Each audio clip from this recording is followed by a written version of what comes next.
Hi friends, YouTube पर आप सभी का स्वागत है। दोस्तों, मैं फिर से आप सभी के सामने BHDC 132 का एक महत्वपूर्ण प्रश्न को लेकर आया हूं। और एक ऐसा प्रश्न है जो हर बार एग्ज़ाम में आता है और इस बार भी एग्ज़ाम में आने की संभावनाएं काफ़ी अधिक है। तो आप इस प्रश्न को देख लें जिससे कि आप एग्ज़ाम में अच्छे से लिख पाएँ। एक चीज़ और बता दूं, मेरा एक टेलीग्राम चैनल है इग्नू लर्नर। आप उस टेलीग्राम चैनल को ज्वाइन कर सकते हैं। मैं उसका लिंक डिस्क्रिप्शन में दे दूँगा, जिससे कि मैं जब भी कोई वीडियो अपलोड करूं तो उसका नोटिफिकेशन आपको तुरंत मेरे टेलीग्राम चैनल के माध्यम से मिल सके। और मेरे यूट्यूब चैनल को भी सब्सक्राइब कर सकते हैं। और ओके, बस इतना ही। और मैं स्टार्ट करता हूं। तो यहाँ आप जो सामने देख रहे हैं, एक प्रश्न है, सगुण भक्ति काव्य की विशेषताओं का वर्णन करो। ओके, यह प्रश्न जो है काफ़ी सिलेक्टिव प्रश्न है और पिछले बार एग्जाम में आया हुआ है। तो मैं इस प्रश्न को बताऊंगा, तो आप इस वीडियो के अंत तक बने रहें। तो प्रश्न है कि सगुण भक्ति काव्य की विशेषताएं क्या क्या होती हैं। ओके, तो सबसे पहले आपको लिखना है कि सगुण भक्ति काव्य की विशेषताएं निम्नलिखित है, जिसका आकलन हम निम्नलिखित संदर्भों में कर सकते हैं। ओके, सबसे पहला हेडिंग देना है आपको, ईश्वर के लीलाओं का गायन। ओके, सगुण भक्ति काव्य की सबसे प्रमुख विशेषताओं को अगर हम देखें तो हम ये पाते हैं कि इस काल में जितने भी रचनाएं लिखी गई थी सगुण भक्ति काव्य के कवियों के द्वारा, तो वे सभी का उस समय जो है ईश्वर की लीलाओं का गायन जो है काफ़ी ज़्यादा गाया जाता था। ओके, तो आप बस ये आपको इस पॉइंट में बस ये लिखना है कि ईश्वर की लीलाओं का गायन जो है वह सगुण भक्ति काव्य की सबसे प्रमुख विशेषताओं में से एक रहा है, क्योंकि इस काल में जितने भी कवि हुए थे उन कवियों ने ईश्वर की लीलाओं का गायन जो है काफ़ी ज़्यादा किया है। नेक्स्ट है अवतारवाद में विश्वास। अवतारवाद में विश्वास, सगुण भक्ति काव्य की दूसरी विशेषता यह है कि इस काल में जितने भी कवि हुए थे या जितने भी रचनाकार हुए थे, उन रचनाकारों ने का मानना था कि अवतारवाद में विश्वास मनुष्य को रखना चाहिए। ओके, तो अवतारवाद में विश्वास भी सगुण भक्ति काव्य के प्रमुख विशेषताओं में से एक माना जाता है। नेक्स्ट है गुरु का महत्व। गुरु का महत्व भी सगुण भक्ति काव्य की विशेषताओं में से एक माना जाता है, क्योंकि इस काल में जितने भी कवि हुए थे, जितने भी रचनाकार हुए थे, उन कवियों ने अपने रचनाओं में, अपने ग्रंथों में गुरु को महत्व को काफ़ी दर्शाया है। उनका मानना था कि मानव के जीवन में, मनुष्य के जीवन में गुरु का एक अहम भूमिका होती है, और क्योंकि गुरु ही सच्चे मार्ग को मनुष्य को दिखाता है, जिसके राह पे चलकर कोई भी व्यक्ति जो है सफल हो सकता है। नेक्स्ट है ईश्वर के लौकिक रूप का वर्णन। सगुण भक्ति काव्य की यह भी एक विशेषता रही है कि इस काल में जितने भी कवि हुए थे उन कवियों ने ईश्वर के लौकिक रूप का वर्णन जो है काफ़ी ज़्यादा किया है।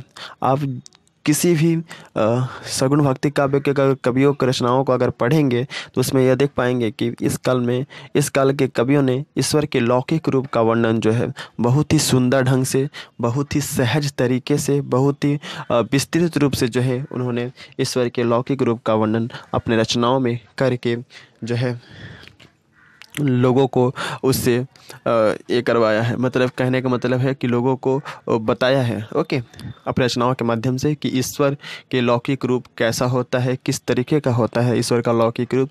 तो इस चीज़ के बारे में जो है सगुण भक्ति काव्य के कवियों ने जो है अपने रचनाओं में व्याख्या किए हैं। नेक्स्ट है सगुण भक्ति में मंदिर और मस्जिद का महत्व। सगुण भक्ति काव्य की सबसे प्रमुख विशेषताओं में से यह भी एक विशेषता रही है कि इस काल में जितने भी कवि हुए थे उन कवियों ने अपने रचना में, अपने ग्रंथों में मंदिर और मस्जिद दोनों का महत्व दिया है, क्योंकि उनका मानना था कि जीवन में जाति पात का जो है कोई भेदभाव नहीं होता है। जीवन में जो है विभिन्नता का कोई भेदभाव नहीं होता है। सभी मनुष्य एक ईश्वर के संतान हैं, इसलिए मंदिर और मस्जिद में कोई विशेष अंतर नहीं होता है। सभी लोग एक ही होते हैं, लेकिन उनके जो धर्म के मानने का जो तौर तरीका होता है, रीति रिवाज जो होती है, वह अलग होती है। इसलिए इस काल के कवियों ने मंदिर और मस्जिद को एक माना है, और क्योंकि उनके अनुसार सभी व्यक्ति, सभी मनुष्य एक ही ईश्वर के संतान हैं। नेक्स्ट है ईश्वर के रूप का वर्णन। ईश्वर के रूप का वर्णन भी सगुण भक्ति काव्य के सबसे प्रमुख विशेषताओं में से एक रहा है, क्योंकि इस काल में जितने भी कवि हुए थे उन कवियों ने ईश्वर के रूप का वर्णन बहुत ही सुंदर ढंग से, बहुत ही सहज तरीके से, बहुत ही अच्छे तरीके से जो है उन्होंने ईश्वर के रूप का जो है वर्णन किया है। नेक्स्ट है राम भक्ति शाखा और कृष्ण भक्ति शाखा। सगुण भक्ति काव्य की सबसे प्रमुख विशेषताओं में से यह भी एक विशेषता रही है कि इस काल में जितने भी कवि हुए थे उन कवियों ने राम भक्ति शाखा और कृष्ण भक्ति शाखा को काफ़ी महत्व दिया है। उस समय जितने भी रचनाकार होते थे, जितने भी कवि होते थे, वे या तो राम से रिलेटेड कोई ग्रंथों की रचना करते थे, या कोई ऐसे कवि थे जिन्होंने कृष्ण से रिलेटेड जो है उन्होंने ग्रंथों की रचना की है। तो राम भक्ति शाखा और कृष्ण भक्ति शाखा, ये दो शाखाओं में जो है हमारा सगुण भक्ति का परंपरा जो था वह विकसित था। कुछ लोग राम भक्ति को लेकर के अपनी रचनाओं में लिखते थे और कुछ लोग कृष्ण भक्ति को लेकर के अपनी रचनाओं में लिखते थे। नेक्स्ट है रूपोपासना का वर्णन। रूपोपासना का वर्णन भी आपको सगुण भक्ति काव्य के रचनाओं में आप देख सकते हैं, तो यह भी एक प्रमुख विशेषता रही है। नेक्स्ट है लीला रहस्य का वर्णन। जैसे कि मैंने पहले बताया है कि इस काल में जितने भी कवि थे, जितने भी रचनाकार हुए, उन रचनाकारों ने जो है लीला रहस्य का वर्णन जो है बहुत ही सुंदर ढंग से, बहुत ही अच्छे तरीके से, बहुत ही मानवीय तरीके से जो है भगवान के लीलाओं के गायन का जो है वर्णन किया है। तो बस दोस्तों इतना ही, और मैं कोशिश करता हूँ कि कम समय के अंदर ही जो है मैं आपके सिलेबस को कंप्लीट करा दूँ और आप जो है अच्छे नंबर से एग्ज़ाम में पास हो सकें।